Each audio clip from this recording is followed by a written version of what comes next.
ball was sucked into the stands. The dream of a no-hitter collapsed in an instant, and a loud murmur of mixed surprise and surprise spread from the stands. Yamamoto left the mound with a small smile on his face, trying to hide his frustration, but the sight of the small figure drifting from his back was enough to make anyone's heart ache. But the real tragedy began here. Trinity and Tanner Scott, who had been entrusted with Yamamoto's place, found one batter after another and allowed consecutive hits and walks. The 3-run lead quickly evaporated, and in the end, Rivera threw a farewell pitch to center field, and the Dodgers suffered a 3-4 comeback loss. Just a few minutes earlier, the team had been filled with expectations of a historic victory, but now they had an unbelievable ending, extending their losing streak to 5. Fans and the media were quick to say that this collapse was a repeat of a nightmare they had never seen before. Criticism focused on the fragility of the bullpen that had made Yamamoto's Chikarishima useless, and the bench's judgment in deciding the loss. A game that should have been memorable in both the record books and in the memories changed overnight from a historic victory to a historic defeat, casting a dark shadow over the Dodgers' season. Orel Hershiser, the legendary pitcher for the Dodgers who set an MLB record of 59 consecutive scoreless innings in 1988, appeared in an interview with Sportsnest and seemed deeply shocked by the comeback. Even he, who has seen many games as a veteran commentator, said he was speechless at the call. I have been following both MLB and NPB for a long time, but in my 60-plus years, this is the first time I have seen a scene like this. With 2 outs in the 9th inning and no batters, and a 3-run lead, this is a situation where normally no one would doubt victory. But then they give up 4 runs in one go and lose in a walk-off. I have experienced countless come-from-behind losses, but I have never seen anything as dramatic and tragic as this. The Dodgers' dream of a World Series will be nothing more than a fantasy if things continue as they are, he said with a stern expression. At the same time, his words about Yamamoto Yoshinobu were filled with deep reasoning and unstinting praise. Hershiser quietly reflected. Sometimes in baseball, unjust outcomes occur, but this time it was all too cruel. The more Yamamoto pitched, the better he got, and even in the 9th inning, he kept his composure and kept racking up strikeouts. I myself believed that he would definitely get that last batter out.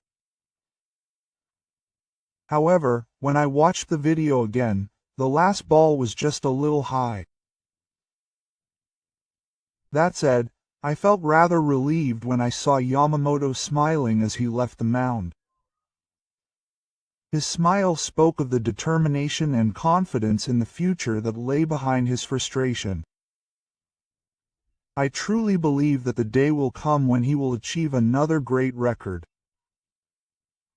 The atmosphere in the Vox Sports studio that night was explosive. Immediately after the Dodgers suffered an unbelievable come-from-behind loss, David Ortiz and Alex Rodriguez appeared on the show. The two legends did not hide their anger. The first to cut his lip was Ortiz, who had made many memorable appearances with the Boston Red Sox. With a grim expression, he said, "I can't understand why they would bring in Tanner Scott at that moment when they were down by 3 runs going into the 9th inning. They should have made a more reliable move to protect Yamamoto's victory. This is not the fault of the individual pitcher, but the fault of the manager who chose the tactics. It was that decision that stole the victory." Quote. Then Rodriguez, who was sitting next to him, quickly chimed in. He shook his head and continued in a tone of resignation. The moment Scott took the mound, many people must have had a bad feeling. And the result was as expected. He has now ruined Yamamoto's victory for the 4th time. With neither Tryon nor Scott, the Dodgers bullpen has no reliable closer. This fact is too serious. Ortiz slammed his fist on the table as if he couldn't bear it and concluded in a loud voice. Yamamoto missed a no-hitter, but it was still a winnable game. It was clearly a mistake to lose it. To be honest, I don't think this team can win big games under manager Roberts. Today's game call was one of the worst I've seen in MLB. The atmosphere in the Dawes clubhouse after the game was completely different from usual. Manager Roberts, who usually has a calm and composed expression, couldn't hide his anger and raised his voice. In front of him was Tanner Scott, the left-handed reliever who had once again caused the team to miss out on victory. According to sources, Scott avoided admitting responsibility in front of the press, instead saying that the momentum had been lost with the ninth-inning home run, and making remarks that seemed to overshadow Yamamoto's power play. Furthermore, the day before, he had made blatant comments about Shohei Ohtani's questionable batting, and discontent within the team had already been building. At that moment, manager Roberts' patience reached its limit. It is testified that he walked up to Scott, grabbed him by the collar, and yelled at him. "This is the second time. If you're not going to take responsibility, then shut up. Otherwise, you'll just keep sitting on the bench." Quote, the surrounding staff were shocked and speechless. It was the first time that manager Roberts, who usually scolds his players and never evades public anger, had been forced to leave the game in such a violent manner. He was momentarily speechless, glared back at Scott for a while, and then replied in a low voice, "I understand." And then, having left the clubhouse with a sullen expression, manager Dave Roberts appeared at the post-game press conference with a calm expression, in stark contrast to the expression on his face that had been weighing on his mind earlier. But his words were laced with a sense of sternness and responsibility. The manager began calmly, saying, "I'm not going to let one pitcher be the sole culprit today." But Scott needed more composure and assertiveness. Every pitch in that situation had a major impact on the flow of the game. Quote, as tension filled the air in the press conference, Roberts continued, "It's easy to attack him, but we can't forget our responsibility as a team.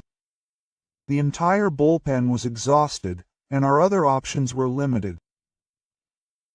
In that situation, I believed in Scott and sent him out. Unfortunately, the results weren't what they were, but that's reality."